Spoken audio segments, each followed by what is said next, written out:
Good morning, everybody. My dear students, today we are going to new chapter, class 9th standard, subject physical education, practical class. So ಇವತ್ತು ವಿದ್ಯಾರ್ಥಿಗಳೇ ನಾವು ಹಾಕಿ ಪಾಠವನ್ನು ಹಾಕಿ ಪಾಠದಲ್ಲಿ ಬರ್ತಕ್ಕಂತಹ ಯಾವ ಯಾವ ಕೌಶಲ್ಯಗಳಿದ್ದಾವೆ, ಯಾವ ಯಾವ ಸ್ಕಿಲ್ಸ್ಗಳಿದ್ದಾವೆ ಅನ್ನೋದನ್ನು ನಾವು ಇವತ್ತು ನೋಡೋಣ. ಸೊ ಮೊದಲಿಗೆ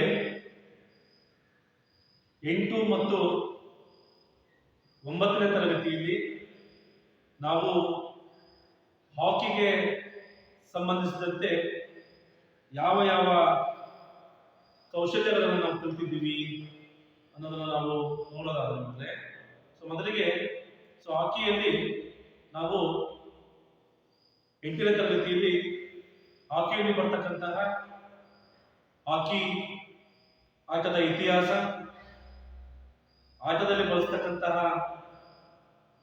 ಉಪಕರಣಗಳು, ಸಲಕರಣೆಗಳು ಅಥವಾ ಸ್ಪೋರ್ಟ್ಸ್ ಎಕ್ವಿಪ್ಮೆಂಟ್ಸ್ ಅಂತ ಕರಿತೀವಿ, ಮತ್ತೆ ಅಂಕಣದ ರಚನೆ, history of the game,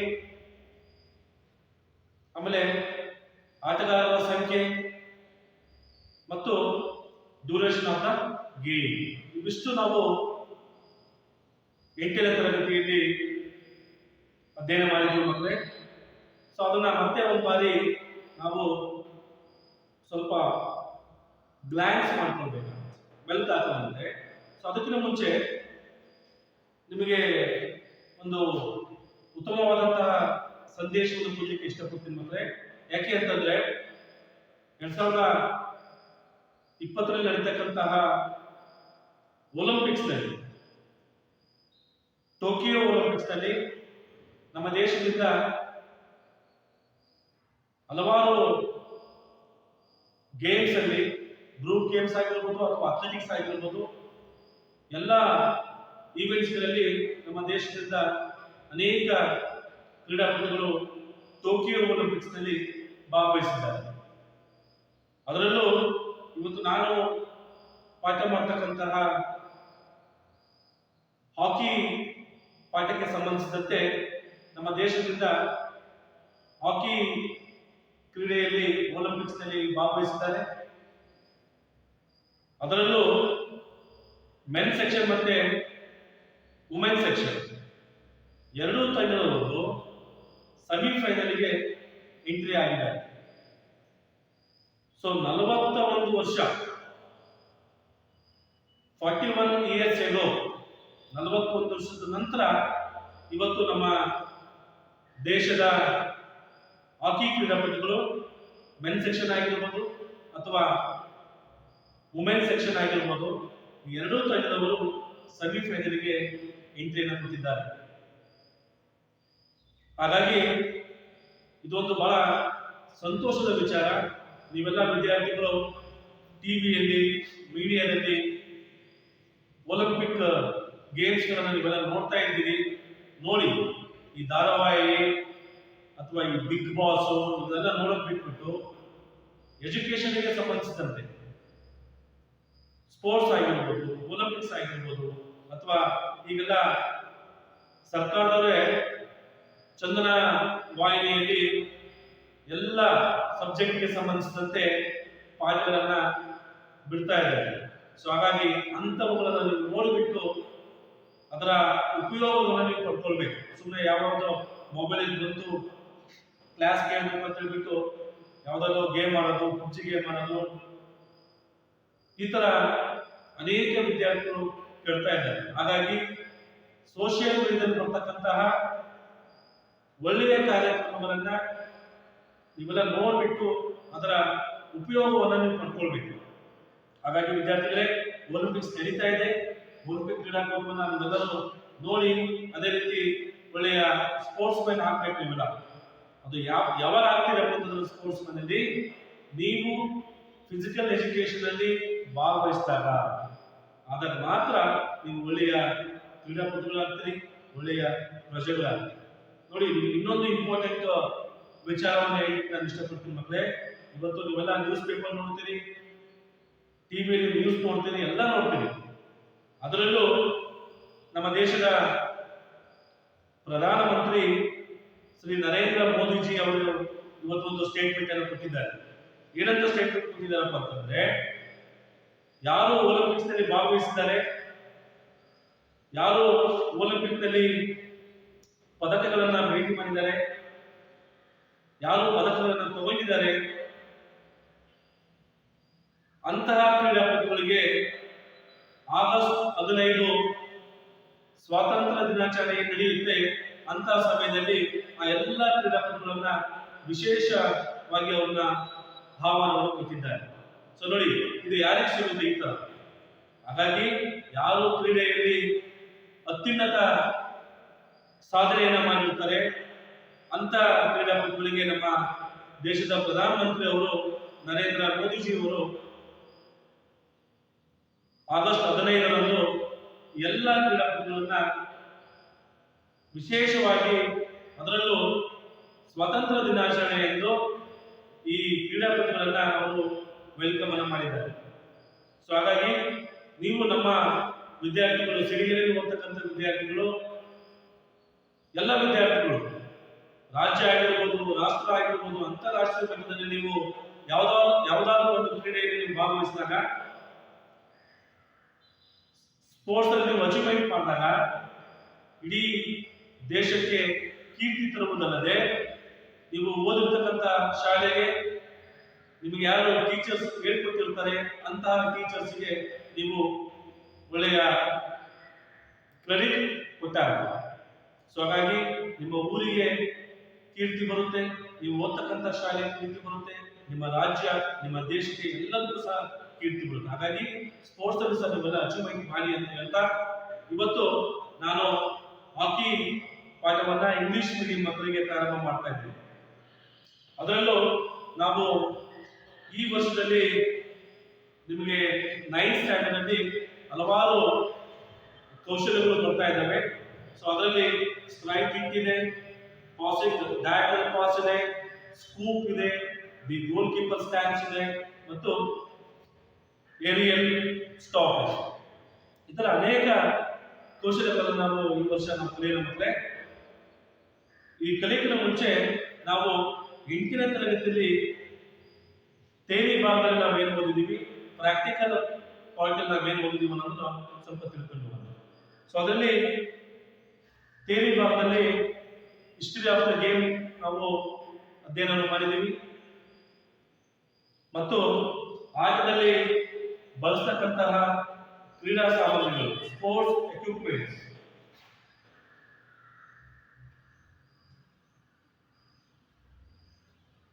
what are the equipments we are using in hockey? ಅಂದ್ರೆ ಮೊದಲನೇದು hockey, the ball, okay, goal post, ಇತರ ಅನೇಕ ಕ್ರೀಡಾ ಸಾಮಗ್ರಿಗಳನ್ನ ನಾವು ನೋಡ್ತೀವಿ. ಅದರಲ್ಲಿ ಹಾಕಿ ಸ್ಟಿಕ್ ಅನ್ನ ನೀವೆಲ್ಲ ನೋಡಿದಿರಲ್ವಾ? ಯಾರು ಹಾಕಿ ಸ್ಟಿಕ್ ಅನ್ನು ನೋಡಿಲ್ಲ? ಯಾರು ಹಾಕಿ ಸ್ಟಿಕ್ ಅನ್ನು ನೋಡಿಲ್ಲ? ದಯವಿಟ್ಟು ನಾನು ಹಾಕಿ ಸ್ಟಿಕ್ ಅನ್ನು ತೋರಿಸ್ತೀನಿ ನೋಡಿ. ಈಗ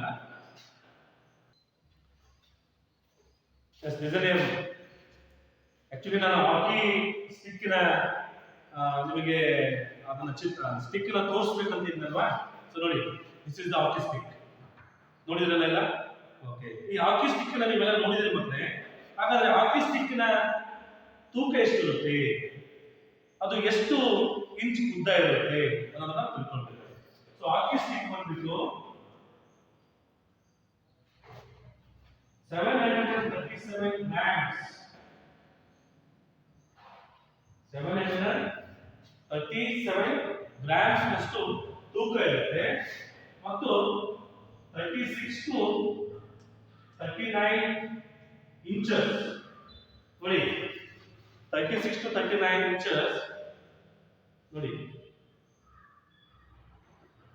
ಇದು ಇಲ್ಲಿಂದ ಇಲ್ಲಿಗೆ 36 to 39 ಇಂಚಸ್ ಉದ್ದ ಇರುತ್ತೆ ಮೊದಲೇ, ಮತ್ತು ಇದರ weight ಬಂದ್ಬಿಟ್ಟು 737 ಗ್ರಾಮ್ಸ್ ಮೇಲೆ ಹೋಗಬಾರ್ದು, ಅದರ ಆ ಗ್ರಾಮ್ ಮೀರಬಾರ್ದು.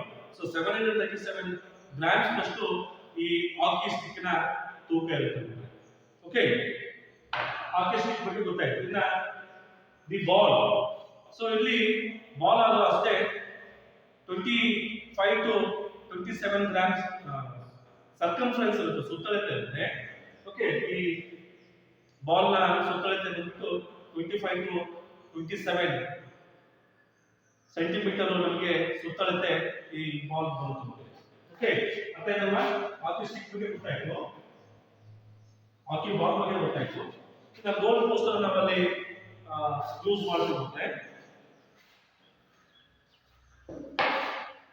ಓಕೆ, ಇದಿಷ್ಟು ಹಾಕಿಯಲ್ಲಿ ಬಳಸ್ತಕ್ಕಂತಹ ಕ್ರೀಡಾ ಸಾಮಗ್ರಿಗಳು. ಸೊ ಹಾಗಾಗಿ ಇವತ್ತು ನಾವು ಯಾವ ಯಾವ ಕೌಶಲ್ಯಗಳನ್ನ ನಾವು ನೋಡ್ತೀವಿ, ಸ್ಕಿಲ್ಸ್.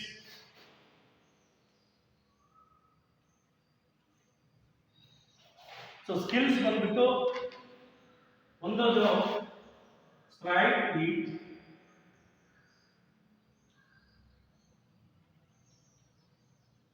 ಸ್ಟ್ರೈಕ್ ಹಿಚ್, ಎರಡನೇದು ಸ್ಕೂಪ್. ಸ್ಕೂಪ್ ನೋಡ್ತೀವಿ ಮತ್ತೆ ಏರಿಯಲ್ ಸ್ಟಾಪ್,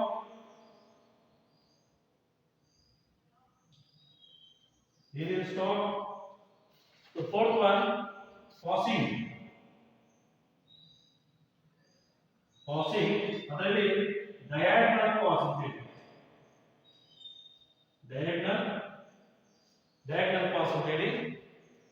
ಇನ್ನ last one, goal keeper stands. Goal keeper stands. So we are seeing 5 skills here. So first one striking, second one scoop, third one aerial stop, fourth one passing, diagonal pass, so fifth one goalkeeper stands. ಒಟ್ಟು 5 ಕೌಶಲ್ಯಗಳನ್ನು ನಾವು ಇವತ್ತು ನಿಮಗೆ ತಿಳಿಸಲಿಕ್ಕೆ ಇಷ್ಟಪಡ್ತೀನಿ ಮಕ್ಕಳೇ. ಹಾಕಿ is our national game. ನಿಮಗೆಲ್ಲ ಗೊತ್ತಿದೆ ನಮ್ಮ ದೇಶದ ಕ್ರೀಡೆ ಯಾವುದಪ್ಪ ಅಂತಂದ್ರೆ ನಾವೆಲ್ಲ ಹೇಳ್ತೀವಿ ಹಾಕಿ ಅಂತ ಹೇಳ್ತೀವಿ. ಅದೇ ರೀತಿ ಪ್ರತಿಯೊಂದು ದೇಶಕ್ಕೆ ಅದರದ್ದೇ ಆದಂತಹ ಕ್ರೀಡೆಗಳು ಇದ್ದಾವೆ. For example England. So England ದೇಶೀಯ ಕ್ರೀಡೆ ಯಾವುದು, ಯಾರು ಹೇಳ್ತೀರಾ? ಸೊ ಇಂಗ್ಲೆಂಡ್ ಕ್ರೀಡೆ ಬಂದ್ಬಿಟ್ಟು ಕ್ರಿಕೆಟ್ ಅಂತ ನಾವು ಹೇಳಲಿಕ್ಕೆ ಹೇಳ್ತೀವಿ ಮಕ್ಕಳು. ಸೊ ಹಾಗಾಗಿ ನಮ್ಮ ದೇಶದ ಕ್ರೀಡೆ ಯಾವುದಪ್ಪ ಅಂತಂದ್ರೆ ಹಾಕಿ ಅಂತ ಹೇಳಿ ಇಷ್ಟಪಡ್ತೇವೆ. Currently it is a very famous and popular game ಅಂತ ಇಂಟರ್ನ್ಯಾಷನಲ್ ಲೆವೆಲ್. ಇದು ಹಾಕಿ ಕ್ರೀಡೆ ಬಹಳ ಫೇಮಸ್ ಆಗಿದೆ ಮತ್ತು ಬಹಳಷ್ಟು ಪಾಪ್ಯುಲಾರಿಟಿ ಪಡ್ಕೊಂಡಿದೆ. ಎಲ್ಲಿ? ಇನ್ ಇಂಟರ್ನ್ಯಾಷನಲ್ ಲೆವೆಲ್. ಸೊ ಅಂತಾರಾಷ್ಟ್ರೀಯ ಮಟ್ಟದಲ್ಲಿ ಹಾಕಿ ಅಂತಕ್ಕಂಥ ಕ್ರೀಡೆ ಬಹಳಷ್ಟು ಫೇಮಸ್ ಆಗಿದ್ದು ಬಹಳ ಪಾಪ್ಯುಲಾರಿಟಿ ಪಡ್ಕೊಂಡಿದೆ ಈ game. It has got its own importance in India. ನಮ್ಮ ದೇಶದಲ್ಲಿ ಹಾಕಿ ಕ್ರೀಡೆ ಅದರದೇ ಆದಂತಹ ಬಹಳಷ್ಟು ಪ್ರಾಮುಖ್ಯತೆಯನ್ನು ಪಡ್ಕೊಂಡಿದೆ. By learning and practising the skills of this game, the students can develop their physical fitness. ನೋಡಿ, ಈ ಆಟವನ್ನು ನಾವು ಆಡೋದ್ರಿಂದ, ಈ ಆಟವನ್ನು ನಾವು ಕಲಿಯೋದ್ರಿಂದ ವಿದ್ಯಾರ್ಥಿಗಳು ಅವರ ದೈಹಿಕ ಫಿಟ್ನೆಸ್ ಅನ್ನ ಬೆಳೆಸ್ಕೊಳ್ಬಹುದು ಅಂತ ಇದರ ಅರ್ಥ. ಸೊ ಹಾಗಾಗಿ ಯಾವ್ಯಾವ ಸ್ಕಿಲ್ಸ್ ನಾವು ನೋಡ್ತೀವಿ ಅಂತಂದ್ರೆ, ಮೊದಲನೇದು ಸ್ಟ್ರೈಟ್ ಹಿಟ್ ಅಂತೀವಿ. ಸೊ ಸ್ಟ್ರೈಟ್ ಹಿಟ್ ಅಲ್ಲಿ ಅದರಲ್ಲೂ ಕಲಿಕಾಂಶಗಳನ್ನು ನಾವು ಅಧ್ಯಯನ ಮಾಡ್ತೀವಿ. ಸೊ ಸ್ಟ್ರೈಟ್ ಹಿಟ್ ಮಾಡಬೇಕಾದ್ರೆ ಮೊದಲಿಗೆ ನಮ್ಮ ಸ್ಟ್ಯಾಂಡ್ಸ್ ಯಾವ ತರ ಇರಬೇಕು, ಸ್ಟಿಕ್ ಅನ್ನು ಯಾವ ತರ ಇಟ್ಕೊಳ್ಬೇಕು, ಯಾವ ತರ ಗ್ರಿಪ್ ಆಗಿ ಇಟ್ಕೊಳ್ಬೇಕು, placement of the ball. Straight hit ಮಾಡಬೇಕಾದ್ರೆ ನಮ್ಮ placement of the ball, ball ಅನ್ನ ಎಲ್ಲಿ ಇಟ್ಕೊಳ್ಬೇಕು. ಸ್ಟ್ರೈಟ್ ಹಿಟ್ ಮಾಡಬೇಕಾದ್ರೆ ನಮ್ಮ ಬಾಡಿ ಪೊಸಿಷನ್ ಯಾವ ತರ ಇರಬೇಕು. ಸ್ಟ್ರೈಟ್ ಹಿಟ್ ಮಾಡಬೇಕಾದ್ರೆ ಎಕ್ಸಿಕ್ಯೂಷನ್ ಯಾವ ತರ ಇರುತ್ತೆ ಅನ್ನೋದನ್ನ ನಾವು ನೋಡ್ಬೇಕಾಗುತ್ತೆ. ಸೊ ಸ್ಟ್ರೈಟ್ ಕಿಕ್ಗೆ ಸೊ ಒಂದೇದು ಗ್ರಿಪ್ ಅಂತ ಕರಿತೀವಿ. ಸ್ಟ್ರೈಟ್ ಕಿಕ್ ಹಾಕಿಯಲ್ಲಿ ನಾವು ಸ್ಟ್ರೈಟ್ ಕಿಕ್ ಮಾಡಬೇಕಾದ್ರೆ ನಮ್ಮ ಹಾಕಿ ಸ್ಟಿಕ್ ಅನ್ನು ನಾವು ಯಾವ ತರ ಗ್ರಿಪ್ ಅಲ್ಲಿ ಇಟ್ಕೊಳ್ಬೇಕು, ಓಕೆ, ಯಾವ ತರ ಕ್ಲೋಸ್ ಗ್ರಿಪ್ ಅಥವಾ ಓಪನ್ ಗ್ರಿಪ್ ಅನ್ನೋದನ್ನ ನಾವು ತಿಳ್ಕೊಳ್ಬೇಕಾಗುತ್ತೆ. So second one, placement of the ball. Placement of the ball. So ನಾವು ಸ್ಟ್ರೈಟ್ ಕಿಕ್ ಮಾಡಬೇಕಾದ್ರೆ ನಮ್ಮ ಬಾಲ್ ಎಲ್ಲಿರಬೇಕು, ಬಾಲ್ ಮುಂದೆ ಇರಬೇಕು ಅಥವಾ ನಮ್ಮ ಕಾಲಿನ ಪಕ್ಕ ಇರಬೇಕು ಅಥವಾ ಪಾದದ ಮುಂದೆ ಇರಬೇಕು, ಅದು ನಾವು ನಿಮಗೆ ಹೇಳ್ಕೊಡ್ತೀನಿ. ಇನ್ನ body position. Body position. So body position ಯಾವ ತರ ಇರಬೇಕು, ಸ್ಟ್ರೈಟ್ ಕಿಕ್ ಮಾಡಬೇಕಾದ್ರೆ ನಮ್ಮ ಬಾಡಿ ಪೊಸಿಷನ್ ಯಾವ ತರ ಇಟ್ಕೊಳ್ಬೇಕು, ಅಂದ್ರೆ ಎಕ್ಸಿಕ್ಯೂಷನ್.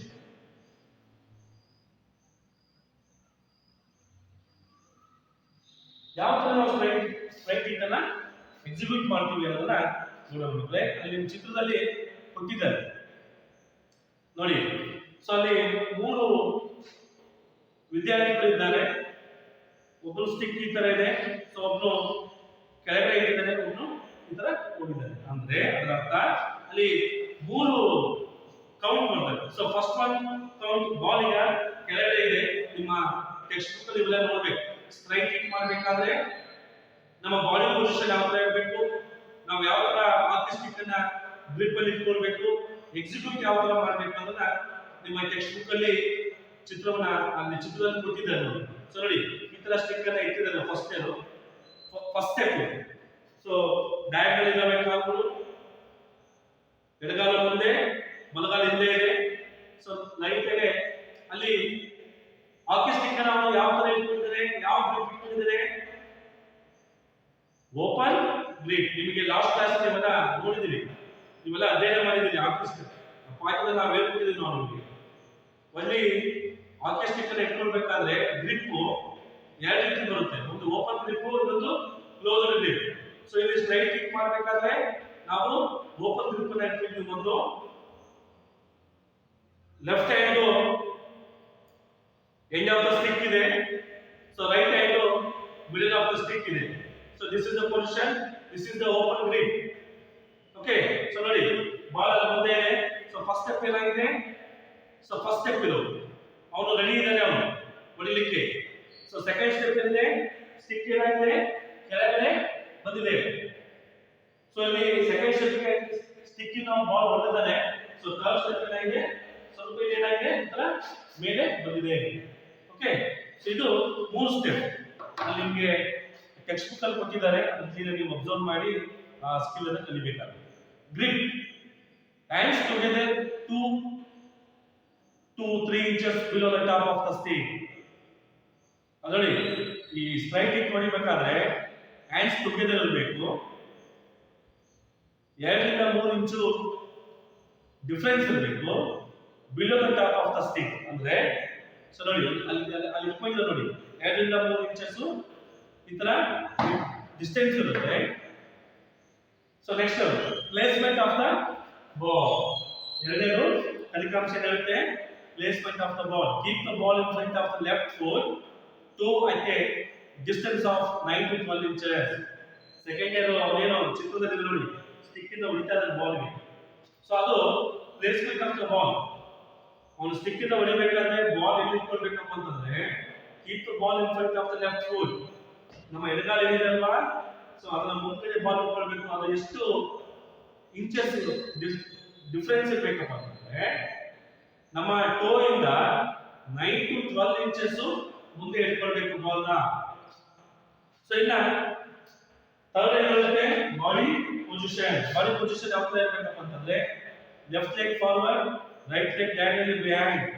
ನೋಡಿ ಎಡಗಾಲ ಮುಂದೆ ಇಟ್ಕೊಳ್ತೀವಿ, ನಮ್ಮ ರೈಟ್ ಲೆಗ್ ಏನಾಗಿರುತ್ತೆ ಎಡಗಾಲಿನ ಹಿಂದೆ ಇರುತ್ತೆ. Body weight on the left leg. So ನಾವು ಹೊಡಿಬೇಕಾದ್ರೆ ನಮ್ಮ ಬಾಡಿ weight ಎಡಗಾಲಿಗೆ ಕೊಡಬೇಕು. Knees slightly bend. ಮೊಣಕಾಲನ್ನ ಬೆಂಡ್ ಮಾಡಬೇಕು.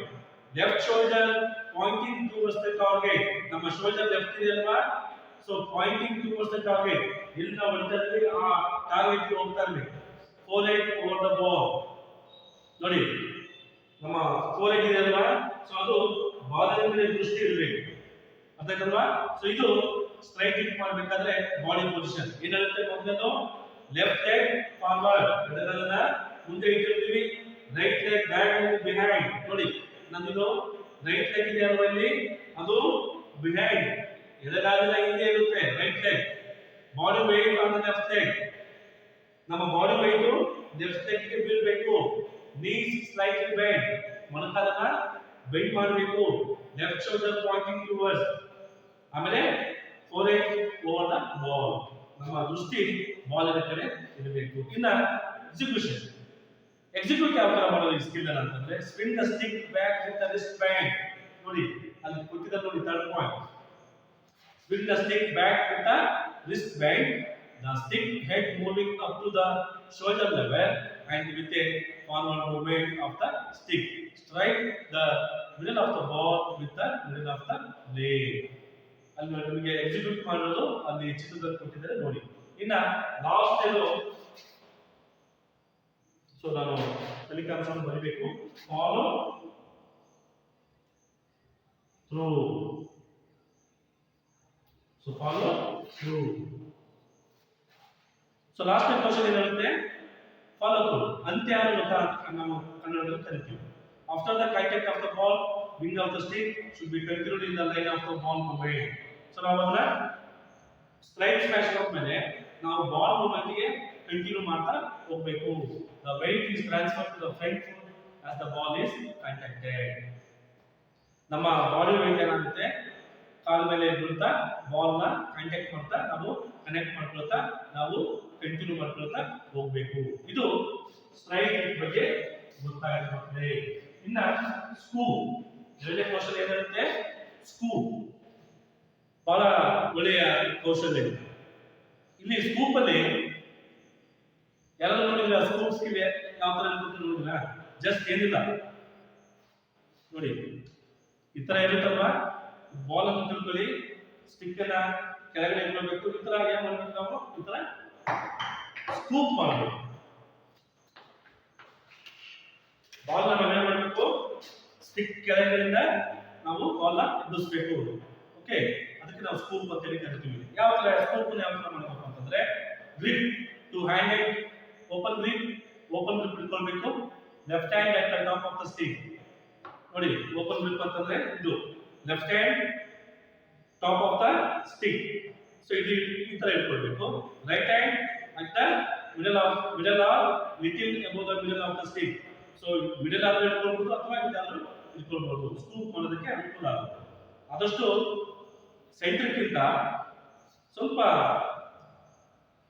Little above middle of the stick ಅಂದ್ರೆ ಮಧ್ಯಭಾಗದಿಂದ ಸ್ವಲ್ಪ ಕೆಳಗಡೆ ಬಂದು ನಾವು ಈ ತರ ಇಟ್ಕೊಳ್ಬೇಕು ಅಂತಂದ್ರೆ ಸ್ಕೂಪ್ಗೆ ಬಹಳ ಅನುಕೂಲ ಆಗುತ್ತೆ. ಸ್ಕೂಪ್ ಸ್ಕಿಲ್ ಮಾಡೋದಕ್ಕೆ ಇದು ಅನುಕೂಲ ಆಗುತ್ತೆ. ಬಾಲ್ ಪ್ಲೇಸ್ಮೆಂಟ್, ಬಾಲ್ ಎಲ್ಲಿರಬೇಕು ನಾವು ಸ್ಕೂಪ್ ಮಾಡಬೇಕಾದ್ರೆ, keep the ball towards the right foot turn in the line at a distance of 9 to 12 centimetre, inches.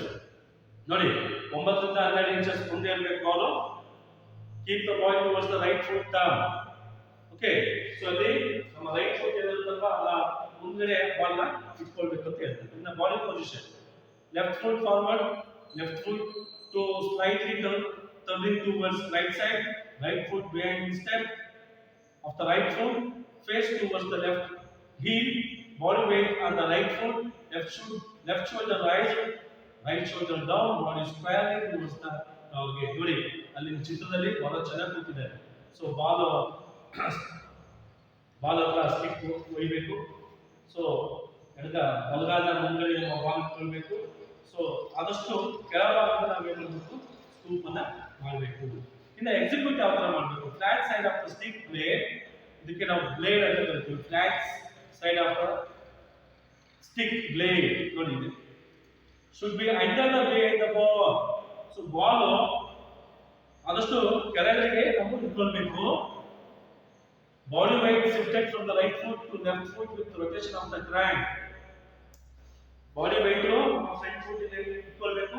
ಆಮೇಲೆ ಏನು ಮಾಡಬೇಕು, ನಮ್ಮ ಟ್ರಂಕ್ ಇಂದ ನಾವು ಏನು ಮಾಡಬೇಕು, ರೊಟೇಟ್ ಮಾಡಬೇಕು. Body should be behind and under the ball with a crouch position, raise the ball upward and forward. ನೋಡಿ, ನಾವು ಸ್ಕೂಪ್ ಮಾಡಬೇಕಾದ್ರೆ ಬಾಲ್ ಅನ್ನ ಕೆಳಗೆ ಹೊಡೆಯಂಗಿಲ್ಲ, ಅದು ಬಾಲ್ ರೈಸ್ ಆಗಬೇಕು, ಬಾಲ್ ಅನ್ನ ಎತ್ತಿ ಹಾಕಬೇಕು. ಅದಕ್ಕೆ ನಾವು ಸ್ಕೂಪ್ ಅಂತ ಹೇಳಿ ಕರಿತೀವಿ. ನಾವು follow through, move the stick in the direction of the scoop, transfer the weight to the front leg. Stick ಅನ್ನ ಮೂವ್ ಮಾಡಬೇಕು. ಆಮೇಲೆ ನಮ್ಮ ಸ್ಕೂಪ್ ಆದ್ಮೇಲೆ transfer the weight to the front leg. ನಾವು ಸ್ಕೂಪ್ ಮಾಡಿದ್ಮೇಲೆ ನಾವೇನ್ ಮಾಡಬೇಕು, ನಮ್ಮ ಬಾಡಿ weight ಅನ್ನ ಲೆಫ್ಟ್ ಲೆಗ್ ಗೆ ನಾವು ಟ್ರಾನ್ಸ್ಫರ್ ಮಾಡಬೇಕು. ಇದು ಸ್ಕೂಪ್ ಬಗ್ಗೆ ಗೊತ್ತಾಯ್ತು. ಇನ್ನ ಏರಿಯಲ್ ಸ್ಟಾಪ್, ಅಲ್ಲಿ ಏರಿಯಲ್ ಸ್ಟಾಪ್ ಗೆ ಗ್ರಿಪ್ ಯಾವ ತರ ಇಟ್ಕೊಳ್ಬೇಕು ಅಂತಂದ್ರೆ, two handed open grip, left hand at the top and the right hand at the middle of the stick. The stick must be held up so that the stick end is approximately between the waist and the knees depending on the height of the ball. ನೋಡಿ, ಅಲ್ಲಿ ನಾವು grip ಅನ್ನು ಯಾವ ತರ ಇಟ್ಕೊಳ್ಬೇಕು ಅಂತ ಕೊಟ್ಟಿದ್ದಾರೆ. ನೋಡಿ, ನಿಮ್ಮ ಚಿತ್ರದಲ್ಲಿ ಕೊಟ್ಟಿದ್ದಾರೆ. ಒಂದು ಎಡಗೈ ಮೇಲೆ ಇರುತ್ತೆ, ಬಲಗೈ ಈ ತರ ಇರುತ್ತೆ. ನೋಡಿ, ಓಕೆ, ನೋಡಿ ಈ ತರ ಇರುತ್ತೆ, ಆಮೇಲೆ ಈ ತರ ಇರುತ್ತೆ. ಓಕೆ, ಈ ತರ ನಾವು ಬಾಲ್ ಬಂದಂತ ಬಾಲ್ ನಾವು ಏನ್ ಮಾಡ್ಬೋದು, ಬಾಲ್ ಬಂದಂತ ಬಾಲ್ ನ ಇಲ್ಲಿ ನಾವು ತಗೊಳ್ಬಹುದು, ಅಥವಾ ಸೊ ಈ ಬ್ಲೇಡ್ ಇರುತ್ತಲ್ವಾ, ಇಲ್ಲಿ ನಾವು ಅದಕ್ಕೆ ತಗೊಂಡ್ಬಿಟ್ಟು ನಾವು ಏನ್ ಮಾಡ್ಬೇಕು, ನಮ್ಮ ಬಾಲ್ ನ ನಮ್ಮ ಫೂಟ್ ಹತ್ರನೇ ಕೆಳಗಡೆಗೆ ನಾವು ಬೀಳಿಸ್ಕೋಬೇಕು ಬಾಲ್. ಇನ್ನ body position, the body must be lined with the ball with the feet comfortably, a point to make body position. The body must be lined with the ball with the feet comfortably, a point to maintain balance. The eyes must be focused on the incoming aerial ball. Ball ಮೇಲ್ಗಡೆಯಿಂದ ಕೊಟ್ಟಾಗುತ್ತೆ, ನಮ್ಮ ದೃಷ್ಟಿ ಬಾಲಿನ ಕಡೆ ಇರಬೇಕು ಮತ್ತು ಸ್ಟಿಕ್ನ ಕಡೆ ಇರಬೇಕು. Okay, ಇನ್ನ follow through ಯಾವ ತರ, after punching the ball bring down the stick which is left hand. Okay, left hand ನಾವು ಬಾಲ್ ನ ಡೌನ್ ಮಾಡಬೇಕು. ಬಾಲ್ ಏನೇ ಇದ್ರು, ಏರಿಯಲ್ ಸ್ಟಾಪ್ ಬಾಲ್ ಏನೇ ಇದ್ರು ನಮ್ಮ ಪಾದದ ಹತ್ರನೇ ಬೀಳಿಸ್ಕೊಳ್ಳೋಕೆ ನಾವು ಸ್ಟಾಪ್ ಅನ್ನ ಮಾಡಬೇಕು. ಇನ್ನ passing, diagonal pass, dodging or beating an opponent by transferring the ball to teammate is called a passing. What is passing ಅಂತ ನಿಮಗೆ ಕೇಳಬಹುದು. ಒಂದು ವರ್ಡ್ ಆನ್ಸರ್ ಇದೆ. ಅಂದ್ರೆ dodging or beating an opponent by transferring the ball to a teammate. ಅಂದ್ರೆ ಬಂದಂತ ball ಅನ್ನ ನಮ್ಮ ಟೀಮ್ಮೇಟ್ ಗೆ ನಾವು ಪಾಸ್ ಮಾಡೋದಕ್ಕೆ ನಾವು ಪಾಸಿಂಗ್ ಅಂತ ಕರಿತೀವಿ. ಅದು ಹೆಂಗೆ, ಅಪೋನೆಂಟ್ ತಂಡದ ಆಟಗಾರರಿಂದ ನಾವು ಬಾಲ್ ಅನ್ನು ತಗೊಂಡ್ಬಿಟ್ಟು ನಮ್ಮ ತಂಡದ ಆಟಗಾರರಿಗೆ ನಾವು ಬಾಲ್ ಅನ್ನು ಪಾಸ್ ಮಾಡೋದಕ್ಕೆ ನಾವು ಪಾಸಿಂಗ್ ಅಂತ ಕರಿತೀವಿ. ಅದರಲ್ಲೂ diagonal passing is one method of the passing the ball. ನೋಡಿ, ಅಲ್ಲಿ ಚಿತ್ರದಲ್ಲಿ ಕೊಟ್ಟಿದ್ದಾರೆ ಡಯಾgonal ಪಾಸ್ ಯಾವ ತರ ಇದೆ ಅಂತ. ಓಕೆ, ಯಾವ ತರ ಇದೆ ನೋಡಿ. In the pass from a parallel position, player B runs to be diagonally ahead and to the left of A and receive the ball pushed by A on the reverse side of the stick. Player A, after pushing the ball, runs ahead, so he is diagonally in front of B and receives it from B. ಅಂದ್ರೆ A ತಂಡದ ಆಟಗಾರ B ತಂಡದ ಆಟಗಾರರಿಗೆ ಕಳಿಸ್ತಾರೆ. ಅವರು B ತಂಡದ ಆಟಗಾರ ಏನು ಬಾಲ್ ಅನ್ನ ಆ ಕಡೆ ಪಾಸ್ ಮಾಡ್ತಿರ್ತಾರೆ, ಅವಾಗ ಮತ್ತೆ A ತಂಡದ ಆಟಗಾರ ಹೋಗ್ಬಿಟ್ಟು ಬಾಲ್ ಅನ್ನ ಪಾಸ್ ಅನ್ನ ತಗೊಳ್ಬೇಕು. ನಿಮ್ಮ ಟೆಕ್ಸ್ಟ್ ಬುಕ್ ಅಲ್ಲಿ ಚಿತ್ರವನ್ನು ಕೊಟ್ಟಿದ್ದಾರೆ, ಫಿಗರ್ ಕೊಟ್ಟಿದ್ದಾರೆ, ಯಾವ ತರ ಡಯಾgonal ಪಾಸ್ ಇರುತ್ತೆ ಅಂತ ಹೇಳಿ, ಅದನ್ನ ನೀವು ನೋಡಿ ಮಕ್ಕಳು. ಇನ್ನ last one, the goal keeper stands. The knees should be slightly bent and the back crouched with the head forward, chin above the knees and the knees above the toes. The feet are closed so that there is no gap for the ball to pass through. The hands should be held to the side slightly away from the body and the elbows bent the palm should be facing forward, the stick is held in the right hand. ನೋಡಿ ನಿಮ್ಮ text book ಅಲ್ಲಿ ಯಾವ ತರ ಗೋಲ್ keeper stands ಇದೆ ಅನ್ನೋದನ್ನ ನೀವು ನೋಡ್ಬೇಕು. Okay, stick ಅನ್ನ ರೈಟ್ ಹ್ಯಾಂಡ್ ಅಲ್ಲಿ ಇಟ್ಕೊಂಡಿದ್ದಾರೆ, ಇಲ್ಲಿ ಹ್ಯಾಂಡ್ ಒಂದು ಪ್ಯಾಡ್ ಇದೆ, ಓಕೆ, ಎಲಿಮೆಂಟ್ ಹಾಕಿದ್ದಾರೆ, ಕಾಲಿಗೆ ಪ್ಯಾಡ್ ಇದೆ, ಚೆಸ್ಟ್ ಪ್ಯಾಡ್ ಇದೆ. ಈ ತರ ಅನೇಕ ಗೋಲ್ ಕೀಪರ್ಗೆ ಒಂದೇ ಆದಂತಹ ಇನ್ಸ್ಟ್ರೂಮೆಂಟ್ಸ್ಗಳು ಇದ್ದಾವೆ. ಯಾಕೆ ಅಂತಂದ್ರೆ ಬಾಲ್ ಬಹಳಷ್ಟು ಹಾರ್ಡ್ ಆಗಿರುತ್ತೆ, ಬಹಳಷ್ಟು ಗಟ್ಟಿ ಇರುತ್ತೆ, ಬಾಲ್ ಬಿದ್ರೆ ಬಹಳ ಇಂಜುರಿ ಆಗುತ್ತೆ ಅಂತ ಹೇಳ್ಬಿಟ್ಟು ಗೋಲ್ ಕೀಪರ್ಗೆ ಅವೆಲ್ಲ ಬೇಕಾಗುತ್ತೆ.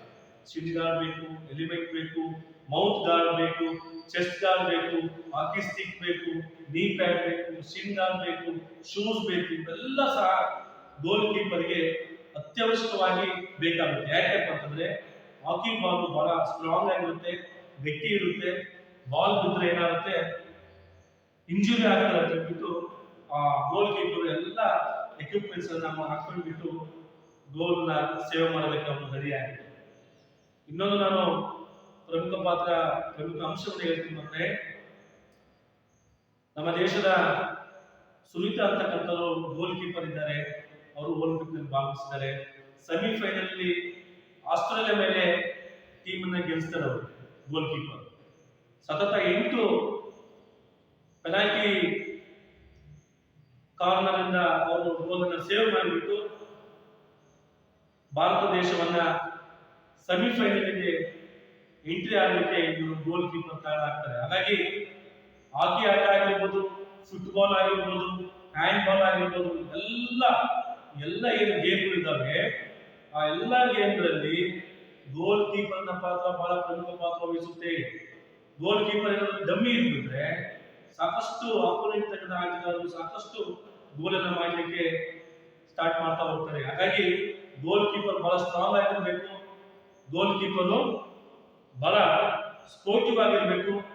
ಗೋಲ್ ಕೀಪರ್ ಅಲ್ಲೇ ಅವರ ಕೈಯಲ್ಲೇ ತಂಡದ ಗೆಲುವು ಮತ್ತು ಸೋಲು ಇರುತ್ತೆ ಅನ್ನೋದಕ್ಕೆ ನಾನು ಹೇಳಲಿಕ್ಕೆ ಇಷ್ಟಪಡ್ತೀನಿ ಮಕ್ಕಳೇ. ಸೊ ಹಾಗಾಗಿ ಗೋಲ್ ಕೀಪರ್ ಸ್ಟ್ಯಾಂಡ್ಸ್ ನೀವೆಲ್ಲ ನೋಡಿದಿರಲ್ವಾ, ನೋಡಿ ಎಷ್ಟು ಚೆನ್ನಾಗಿ ಅವರು ಸ್ಟ್ಯಾಂಡ್ಸ್ ಅನ್ನು ನಿಂತ್ಕೊಂಡಿದ್ದಾರೆ. ಸೊ ಆ ತರ ಗೋಲ್ ಕೀಪರ್ ಆಗಿ ನಿಂತ್ಕೊಳ್ಬೇಕು ನಿಮ್ಮ ಟೆಕ್ಸ್ಟ್ ಬುಕ್ ಅಲ್ಲಿ ಕೊಟ್ಟಿದ್ದಾರೆ. ಸೊ ಇದಿಷ್ಟು 9ನೇ ತರಗತಿ ಇಂಗ್ಲಿಷ್ ಮೀಡಿಯಂ ಮಕ್ಕಳಿಗೆ ನಾನು ಹಾಕಿ ಆಟದಲ್ಲಿ ಬರ್ತಕ್ಕಂತಹ ಹಲವಾರು ಸ್ಕಿಲ್ಸ್ ಬಗ್ಗೆ ನಾನು ಹೇಳ್ತೀನಿ ಮಕ್ಕಳೇ. Sliding, scoop, aerial stop, passing, diagonal pass ಮತ್ತು ಗೋಲ್ ಕೀಪರ್ ಸ್ಟ್ಯಾಂಡ್ಸ್. ಈ ಎಲ್ಲ ಕೌಶಲ್ಯಗಳು ನಿಮಗೆಲ್ಲ ಸ್ಕಿಲ್ಸ್ಗಳು ಅರ್ಥ ಆಗಿದೆ ಅಂತ ತಿಳ್ಕೊಳ್ತೀನಿ. ಯಾರಿಗಾದ್ರೂ ಡೌಟ್ಸ್ ಇದ್ರೆ ನನಗೆ ಫೋನ್ ಮುಖಾಂತರ ನೀವು ಕೇಳಿ. ಮತ್ತು ಈ ವಿಡಿಯೋನ ನಾನು ನಿಮ್ಮ 9th ಇಂಗ್ಲಿಷ್ ಮೀಡಿಯಂ ಗ್ರೂಪ್ಗೆ ವಿಡಿಯೋವನ್ನ ಹಾಕ್ತೀನಿ.